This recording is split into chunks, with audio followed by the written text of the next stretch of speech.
Very good afternoon to all of you and all our viewers, and a warm welcome to the show you are currently watching on the YouTube channel Spectrum. And I'm your host, Dr. Mani Iyer.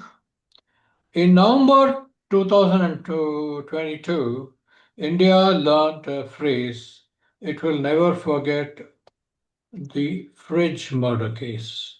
A 27-year-old woman killed by the man she had built a life with. Her body stored, dismembered, scattered to pieces, piece by piece, across a forest over 18 days. The case generated outrage, fear, and an enormous amount of speculation, but very little of the conversation actually asked the psychological question underneath it. How does a relationship, one that begins on a dating app with friendship and affection, end here? Today, I want to look at the Shraddha Walkar case not through the lens of horror, but through the lens of clinical psychology. This, at its core, is an intimate partner violence case that escalated to its most extreme and irreversible outcome. And the uncomfortable truth is that the early warning signs in this relationship, financial conflict, control, repeated physical aggression, are extremely common features of abusive relationships that never make the news because the person survives. What makes this case worth examining clinically isn't the gruesome aftermath, it's the relationship pattern that preceded it, a pattern that is tragically recognizable to psychologists and to far too many people watching this video. I want to set very clear boundaries to the video. After Poonawalla has been tried in court and the legal process, including charges of murder and destruction of evidence, has been governed by due process. My role here is not to relitigate guilt or add commentary on matters the courts have already addressed. My role is to use the psychological patterns visible in this case, patterns drawn from the largest charge sheet, court proceedings, and family account, to help you understand how intimate partner violence escalates and what can be done before it does, even reaches to this point. Let's begin. Who was Shraddha Walkar? Shraddha Walkar was 27-year-old, originally from Vasai in Maharashtra, Palghar district. She grew up with her mother and brother. Her father lived separately and ran an electronic service business. She had studied mass media before stepping away from her course and was at an MNC call center in Malad, Mumbai, where she met Mr. Aftab Poonawalla, a co-worker of the same call center, on the dating app Bumble. The relationship moved from friendship into a serious romantic partnership, and in 2019, against her family wishes, Shraddha moved out to live with Aftab. Her family had reservations about the relationship and about the decision to live together with someone they felt they barely knew. The couple eventually relocated from Mumbai to Delhi, settling into a rented home in Mehrauli. Friends and family later told investigators that the relationship was frequently strained by financial disagreements and that arguments between the two were not occasional but reoccurring often. On May 18, 2022, the couple had another argument, this time over financial issues, according to the charge sheet. During the altercation, Shraddha was killed. In the aftermath, after disposed of Shraddha's remains over the following weeks and continued by his own admission to maintain the appearance of normal life, including continuing to use her phone and accounts to suggest she was alive. It wasn't until Shraddha's father filed a missing persons complaint in October 2022, 5 months later, that the investigation that would uncover what happened finally began. Aftab was arrested on 11 November 2022. A 6,629 page charge sheet was filed in January 23, and charges of murder and destruction of evidence were formally framed in May 23. To discuss this case and to this case further, and to do the psychological profiling and the psychological perspective, we are joined by Ms. Dishari Choudhuri, a renowned psychologist and psychotherapist, RCA registered psychologist, and she is currently serving as an assistant professor in Amity University, Kolkata, and she is and has got excellent academic credentials. She is a gold medalist from Amity University in her Master of Philosophy, and also in her BA and MA, she's been a university rank holder of 2 and 3. And she's currently serving as a fellow at the Tata Medical Center, Kolkata. I welcome Ms. Dishari Choudhuri to the show. Welcome, Dishari ji, and over to you for the psychological profiling and psychological case study of this. Thank you so much, Maniji, for this lovely introduction and for giving me this opportunity to be here and to play my role in, analyzing the psychological profile of Aftab so that these cases might not be repeated in future, and then we can get our key takeaways and have a safer future. So I'm really honored to be part of this great initiative. And as Maniji, you shared the whole narrative with us as to what happened and who was Shraddha and what were the things that took place on the evening of May 22nd.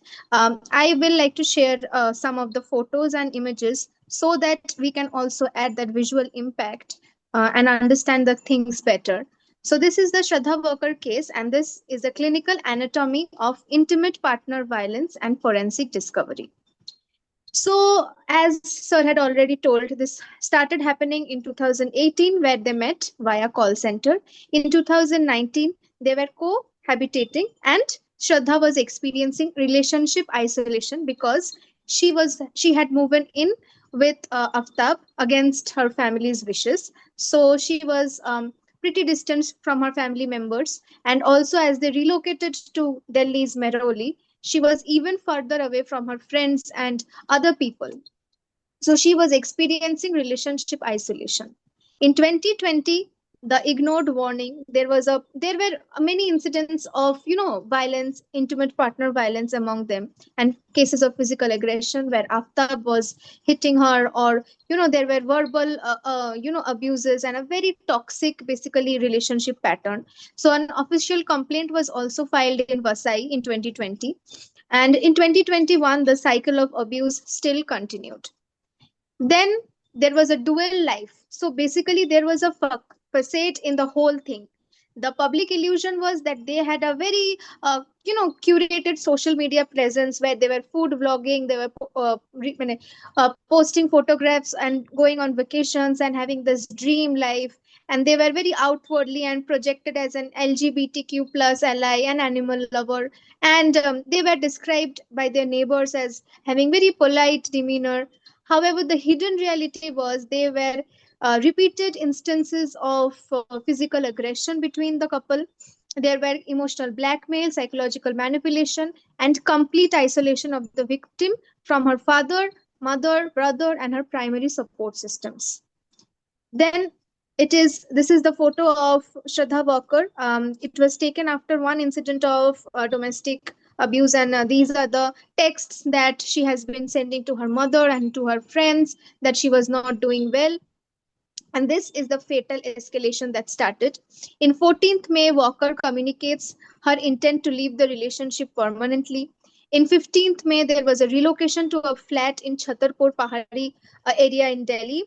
And then in 18th May, she was killed in a strangulation process by Aftab. So this is the quote unquote of one of her text messages, WhatsApp messages, rescue me or Aftab will kill me, which she had sent to a friend before this whole incident happened. And unfortunately, we lost her on 22nd of May. So there was the logistics. Then what happened after killing, I would like to say about Aftab that after not only strangulating her, he went to the next room and slept very peacefully that night.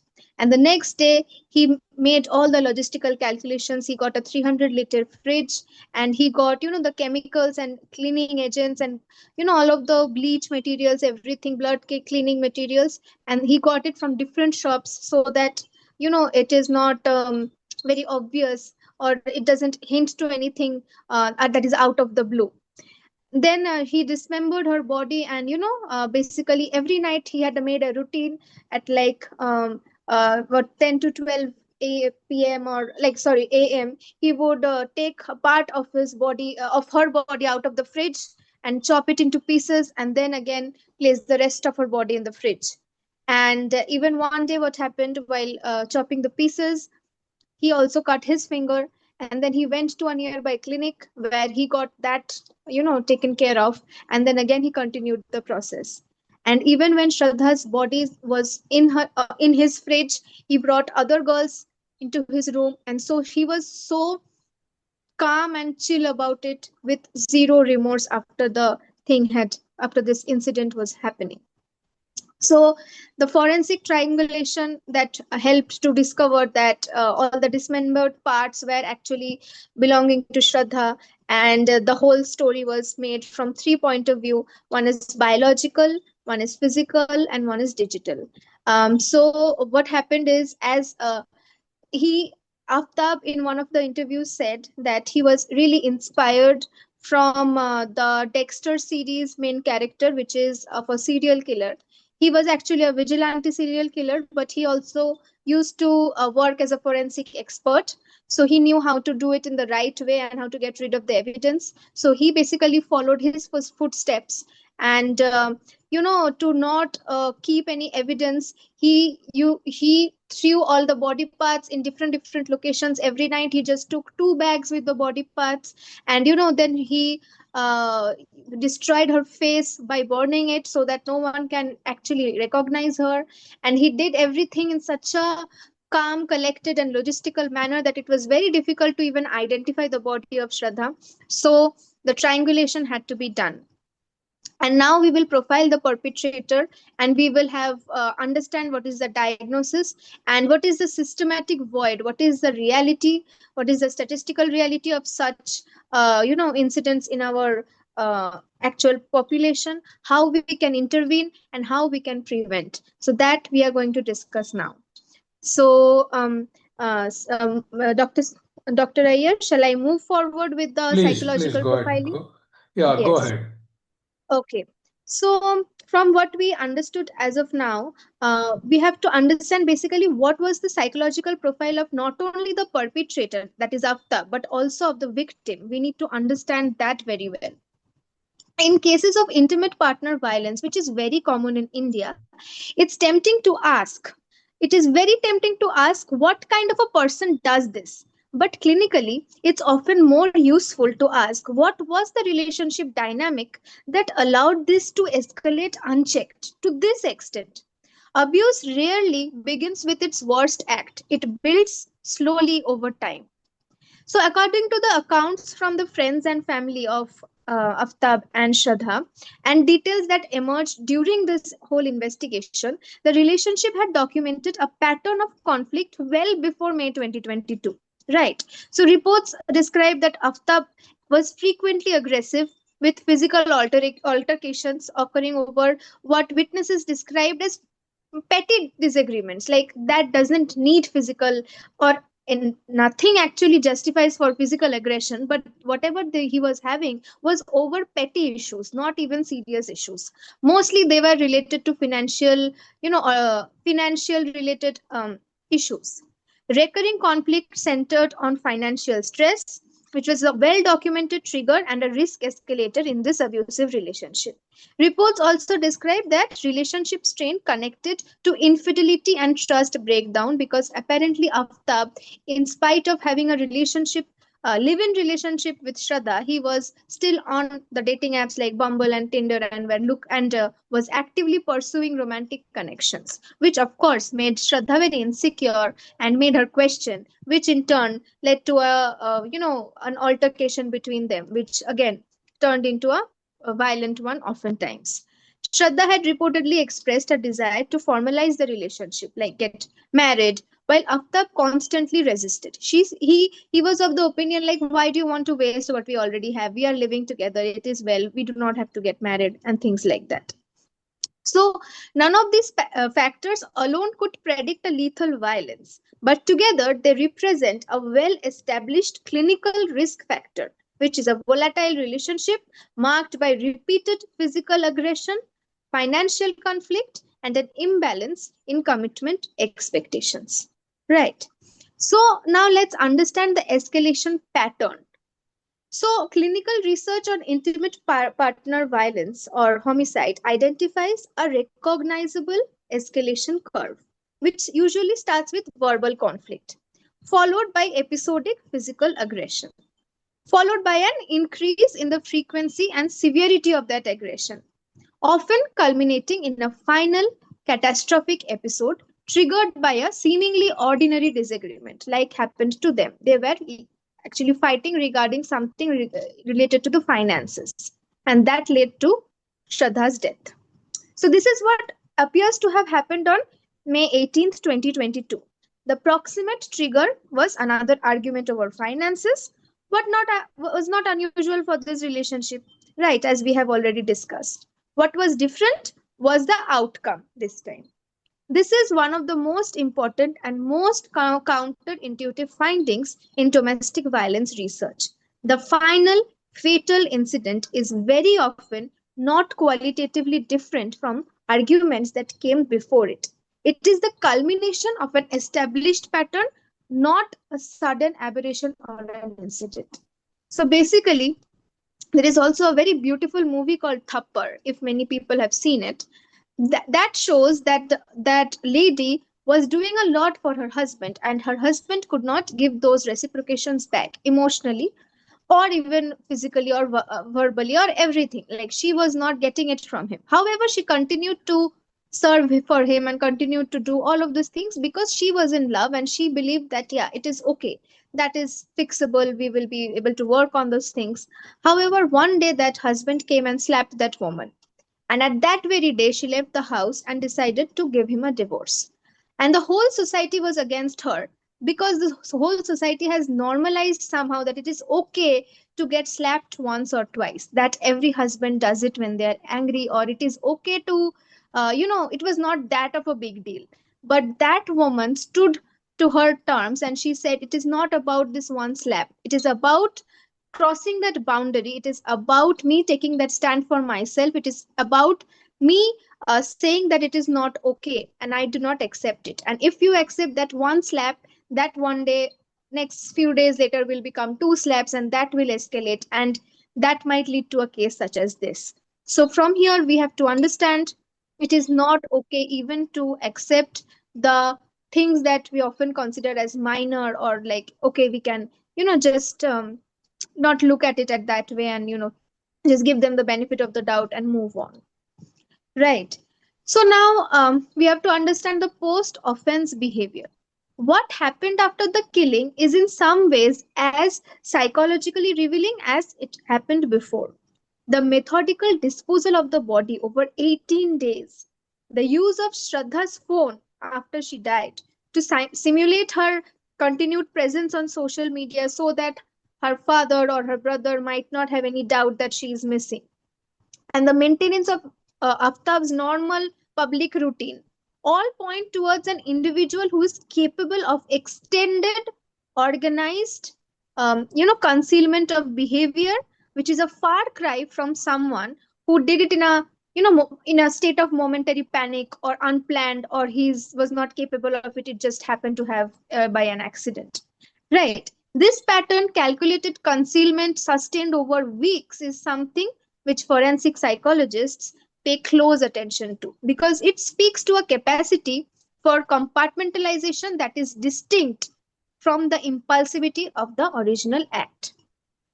Right. So, because a person cannot keep on doing all these things and do it in such a preconceived,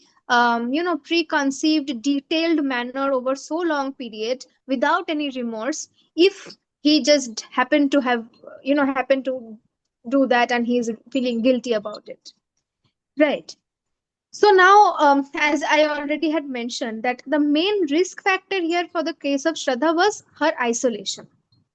Shraddha's family did not even know that she was living in Delhi, because her father and her mother and her brother, everyone did not want them to get married, both of them, because of course they did not know the person and they did not trust this Aftab for all the right reasons. But Shraddha did not, agree with them. She said, Jana, okay, I will leave. I will do not ever try and contact me. I will stop talking to you, and that's what she did. That was her fault. She did not have any other social support system who would regularly check up on her. Even if that is not your parents, it should have been a friend, it should have been a cousin, it should have been a relative, someone who was there to, check up on her and call her and see if she is responding, calling. However, just because she was so isolated, it took 5 months alone to just register that police complaint that she is missing. And that gave so much time for the body to decompose and for Aftab to, even strengthen his own sick game that he was playing. Right. So now, from the social point of view, like what is the cycle of the abuse? Let's make it simple and understand.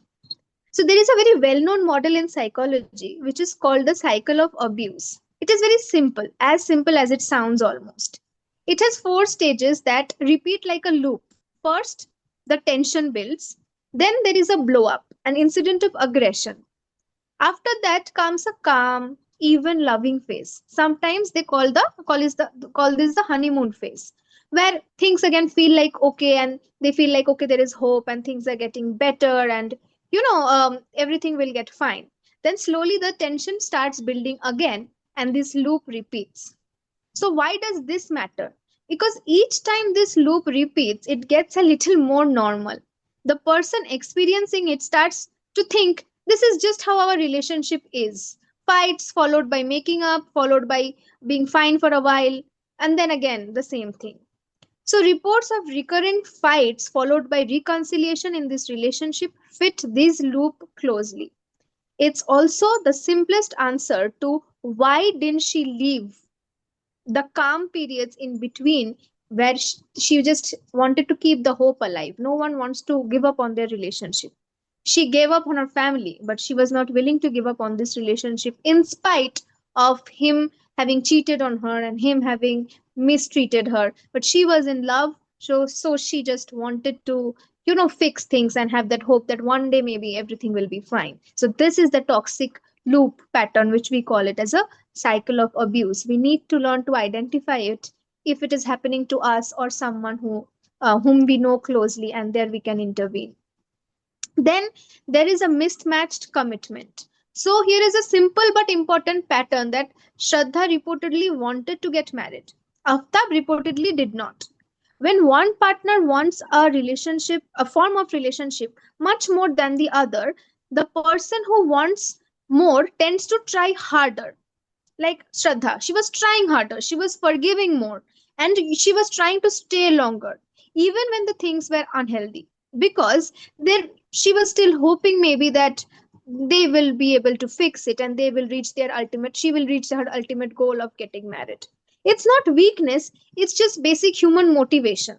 But it does not mean that the person can, it is okay for the person to stay up in a risky situation any longer than it is absolutely necessary. And it is not necessary. There are a lot of other options, and things actually, once you start walking the path appears. So you just need to be brave enough to take the walk.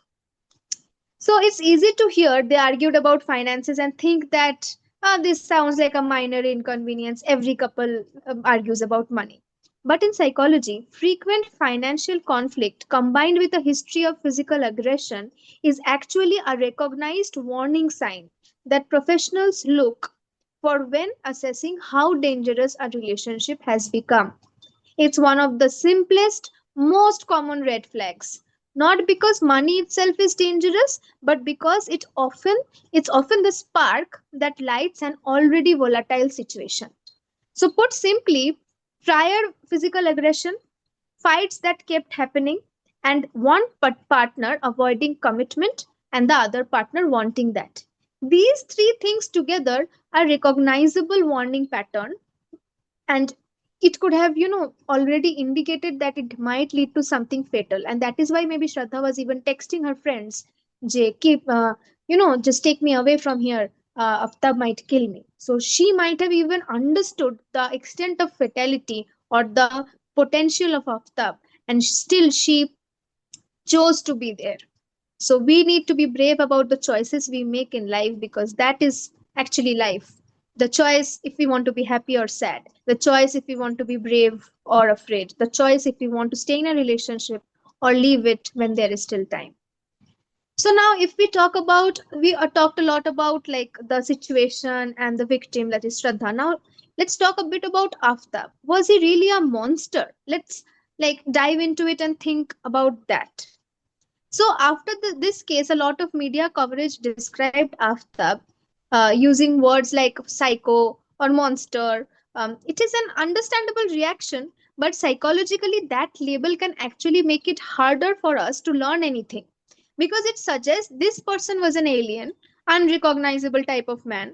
And when the early warning signs actually show up, like anger, control, repeated aggression, these are the things that show up in many relationships, and most of which don't end in this way. But that needs to be flagged and that needs to be identified, right?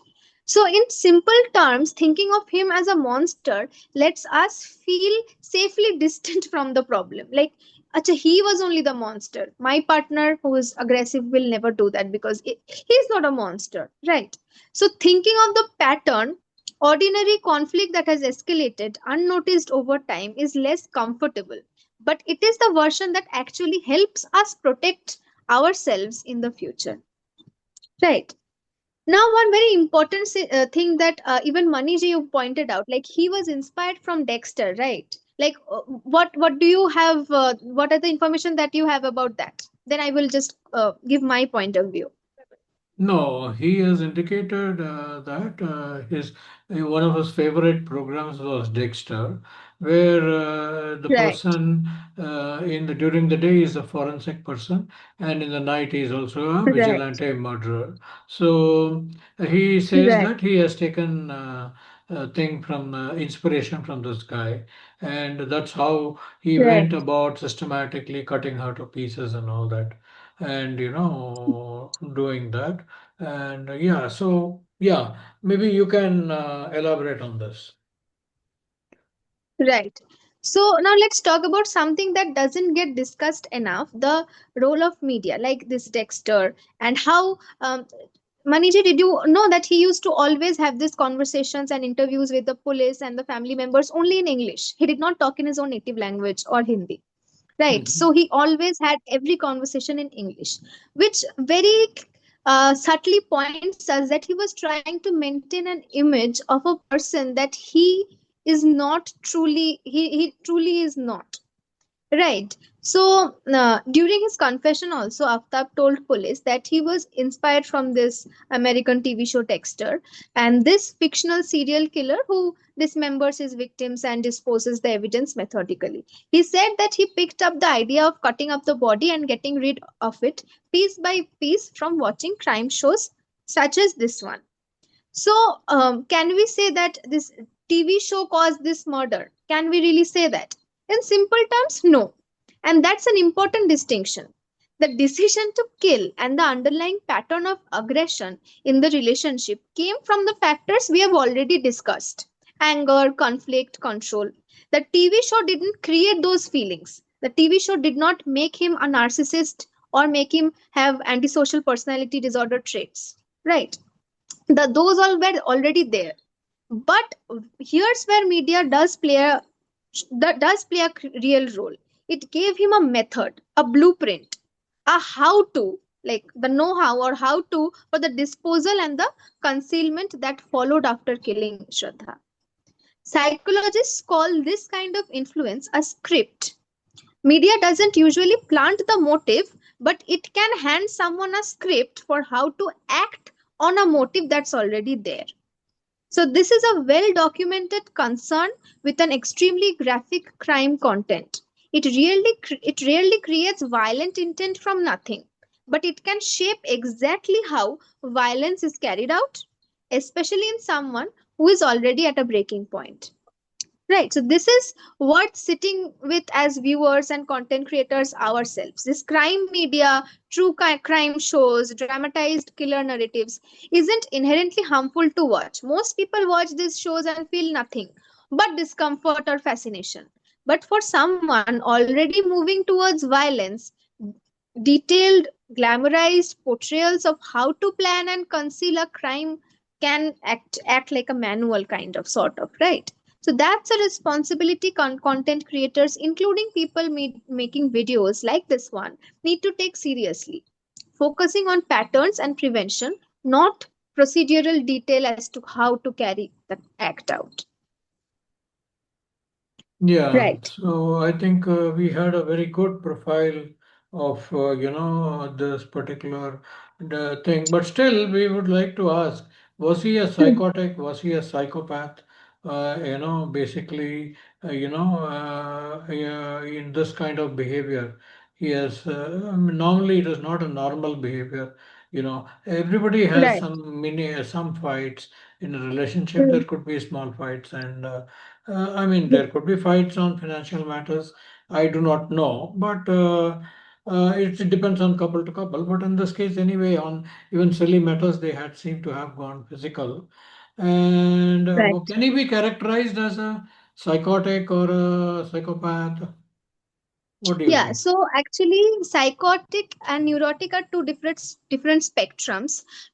It would be better to say that he had traits of a disorder which we call it as antisocial personality disorder, because the traits that he showed, like lack of remorse after carrying an act, not feeling guilty at all, being extremely manipulative in the way that manipulated Shraddha and continued to have this relationship in spite of making so many cheating and like so many um, bad things. He continued to make Shraddha feel that it can be worked upon. So that is a classic act of manipulation. And then doing this methodical and elaborate manner of disposing of the body, which are all characteristics which actually point that he actually had an antisocial personality disorder, and also some traits of narcissistic personality disorder.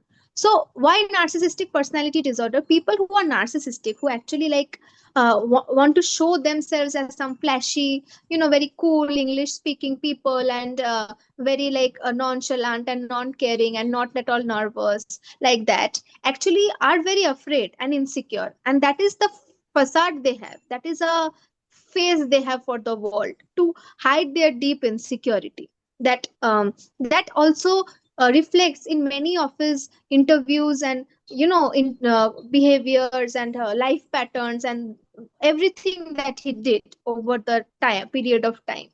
Yes, of course, every relationship has issues. Every relationship has a bit of struggle, and not everyone will always agree. That is the most normal and human thing. But of course, it should never percolate to verbal aggression or physical aggression, or just continuing to in Bengali we say one thing, which is যে অন্যায় করে আর যে অন্যায় সহ্য করে তারা একই সমান, which actually translates in English to who actually do the crime and who actually are keep on accepting the crime, or keep on accepting it instead of taking a stand or fighting or leaving, are doing the same level of wrong. Right. Yeah. So she was continuing to do that. So it cannot be completely pinpointed to one person. But of course, Aftab was not normal. He had traits of a psychopath or an antisocial personality disorder or a narcissistic personality disorder. But yeah, it is very hard to categorize or diagnose him under a particular condition, because we do not have the whole information. We only have information from the media trials and from interviews and newspapers, and I have not spoken to him directly, so I would not want to diagnose him without the whole picture. Yes. Yeah, but one thing, so anyway, we take what Hmm. you're saying. Hmm. So, is it Yes. possible to like a takeaway, can we extend this to, say, some people who are entering into relationships? Can they take it across? I mean, can they take it as a takeaway, and how to, whether these are Yeah, red flags and how these red flags can be identified? If in such case these red flags are repeated, then they can walk out of the relationship or something like that. So, and so that they yes. can, this condition, this end result doesn't happen. So, do you think we can take it as a, sort of some inputs, some takeaways from this case? Yes, definitely. Yes, there are very, very important takeaways from this whole thing. First, we have to learn to recognize the early warning signs. So, repeated physical aggression, even when framed as we just fight a lot, it's not that serious, is not okay. You have to understand that. Next, escalating frequency or intensity of conflict over time rather than the conflict is getting resolved and stays resolved is not a good thing. We have to understand that escalation is never good. Also, increasing distance from family and close friends, whether it is self imposed or partner imposed or a result of a family disapproval, is not really what we should aim for, right? We should want, even if our family is not agreeing to something, we should take the extra steps and we should do the extra efforts to make them see why this person is good and have them on your own team. And if not family, at least friends or someone else who is acting as a social support system, so that you have someone to go to if you want to, just escape from a toxic partner. Also, persistent unresolved conflict over major life decisions like marriage or having a child or long term commitment, especially when paired with the controlling and volatile behavior of a person, is a really big red flag. And also a pattern of reconciliation after aggression, the honeymoon phase that resets the relationship just enough to keep someone invested. So that is also a very toxic pattern which we need to understand. Ki jhagda ho raha hai, and then it's getting resolved, and then there's a relatively very short period of honeymoon phase and everything is seemingly getting better, and the next fight is even worse, and that cycle is continuing and continuing. So that cycle needs to stop. And what families can do, even if they do not approve of something or of a relationship, is that, like Shraddha's family disapproved of a relationship. And that disapproval, however well intentioned, appears to have contributed to a distance rather than closeness between them, right? So, this is an important lesson for families. Disapproval of a partner should never come at the cost of the relationship with your own child. The moment a young person feels they must choose between their family and their partner, they often choose partner and lose their safety net in the process. So, a more effective approach is to keep the door open unconditionally. Voice your concerns once clearly, and then make sure your child always know that they can come to you about anything, including the relationship that you disapproved of, without the fear of judgment or I told you so. Right? Your child might make mistakes. Your child might not listen to you all the time, but you don't give up on that child. That should not never be the good enough reason ki acha tum mata, yeah, you do, I told you so, see now what's happening, you deserve this, or anything like that. Your child should feel free ki even if she or he is doing some mistake, he can come to you, because that is a responsibility as a parent, to give that unconditional kind of love even if the child is doing something wrong against your wishes. And when you recognize these patterns in yourself, if anything in this relationship pattern, like the recurring fights, physical aggression, feeling unable to leave, growing isolation, all this feels familiar to you in your own life, please know that this is not a reflection of your own worth. It is not like you do not deserve to be loved, so you are not getting this love. Right. So, abusive dynamics are specifically designed, whether consciously or not, it makes leaving difficult. And reaching out for support is never dramatic. If you are not feeling comfortable to reach out to your family or friends, please feel free to reach out to people like us, like clinicians, clinical psychologists, or social workers, or helpline numbers, and I'm sure you will be able to get help. It just needs, like, you just need to ask for it. If you don't ask for it, then this is where it might end up, and we do not want that at all. And how the system can change, that also something we can reflect and think about, is like workplaces and social circles should be better equipped to recognize and gently respond to signs of relationship volatility among colleagues and friends. So missing person protocols should trigger faster, more proactive investigation, particularly when a family reports a sudden prolonged loss of contact. Public awareness campaigns should focus on early remarkable signs of warning, and that we are that the thing that we are doing right, we are trying to make, we are trying to establish this awareness campaign where people can actually identify these warning signs and act on them. So we just want to be that push, so that you can just help you take that right step. Even if this video helps one person, I think that will, help us reach our goal. Don't you agree, Maniji? Sure, definitely. That's the whole thing, aim, right? Objective of doing this Right, particular episode after so many years, maybe after some years. right, So, is that they recognize the red flags and identify them and reach out appropriately to appropriate friends, relatives, or family, etc. And so they don't get into such toxic relationships and become trapped and then they get murdered and all that. So this is something that they should avoid. And yeah, so they should be aware of. So that's why we are talking to you. And thanks for giving all these inputs. So you may continue. Yes, please. yes. So I would like to end by saying that every one of you are very special. Every one of you deserves love. Every one of you deserves to feel valued in a relationship that you are in, and that should not ever come at the cost of your physical safety or your emotional safety. You can feel like it might work and you should try, but it should be up till a level. There should be boundaries, and there should be social support groups, and you should be brave enough to ask for help. If she would have asked for help to the right persons on the right time, maybe this would not have happened to her. And so thank you for being here, for even engaging and listening until this point of time, and for sitting with a difficult topic with care, rather than like just going through some other social media reels. If anything in this conversation felt close to home, please feel free to reach out to a friend, a family member, or professional. In India, iCall can be reached at a number which is 9152987821. All these numbers will be provided in the description box below, and all of the free websites and helplines to where you can call and seek for help will also be given in the description box below. You deserve to be heard before things ever reach a crisis point.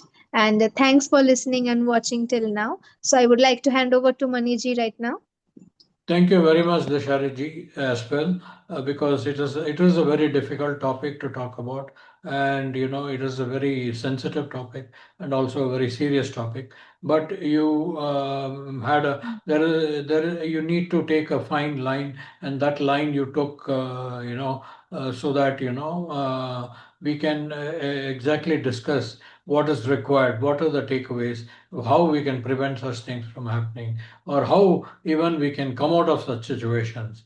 And so I really thank you so much for having put in the effort to research this particular topic, research this case, and come out with a psychological profile of case, including the victim, the perpetrators, and the surrounding circumstances, as well as giving out your psychological perspectives and comments and other information, and also giving us the takeaways and reflecting on it and giving us the takeaways and how we can avoid such situations, how we can come out, and how we can prevent such things in the future. Thank you very much, Ji. I really appreciate the effort you have put in. So it was really superb, fantastic, and out of the world.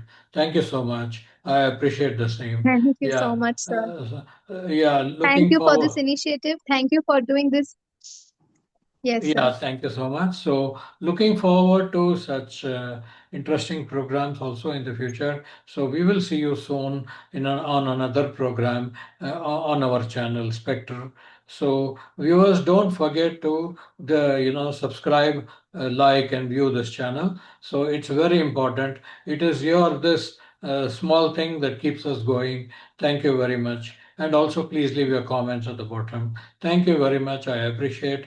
And thank you very much, Dishari ji, for taking the time out of your Thank you, Maniji. busy schedule, and you have running three different things, like you're juggling three different careers: one as a professor, one as a psychologist, and third as also as a fellow at the Tata Medical Center. So you're juggling so many things. So thanks for taking the time out to come here and discuss this topic with us. I really appreciate it. It was a great discussion and looking forward to seeing you in the future. Thank you Thank you, so much, Ji. sir. Thank you, Ji.